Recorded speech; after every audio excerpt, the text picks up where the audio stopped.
All right, at this time last week, we were discussing the reports that OU and Texas would stay in the Big 12 through the original agreement, and then came Thursday, the announcement that starting July 1st of 2024, OU and Texas will be in the SEC.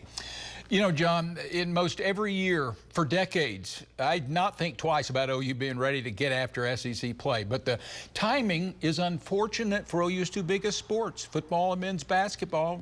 I mean, frankly, historically bad losing seasons. Football now about to be outdone by hoops. You want to be at your best. Most programs there are stout. Softball, both gymnastics, women's hoops, golf, and more.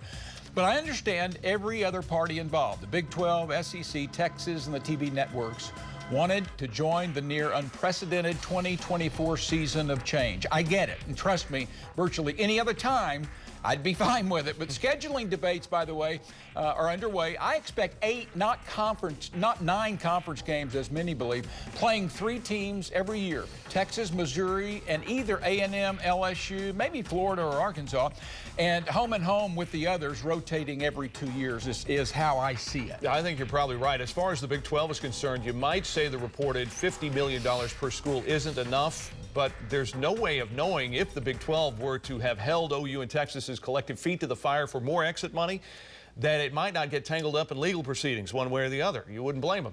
And this makes things less awkward, you could say, for a league looking to take more forward steps. The Pac-12 still doesn't have a solid media rights deal. The Big 12 does. We'll see what else develops. And as for OU's future, I heard SEC Commissioner Greg Sankey in an interview this weekend say, to your point, Dean, when it comes to divisions and possible 14 pods with 16 members, they've talked through 40-plus possibilities, and they aren't ready to announce anything yet. Here's Dusty Dvoracek with his thoughts. Look, I'm excited, but I'm also a little nervous. Look, they got a lot of work to do. And I think if you really talk to this coaching staff and Brent Venables, they would tell you something very similar. We saw an awesome job in the transfer portal in the last 2 recruiting classes, really this last one being top 5. They're making steps in the right direction.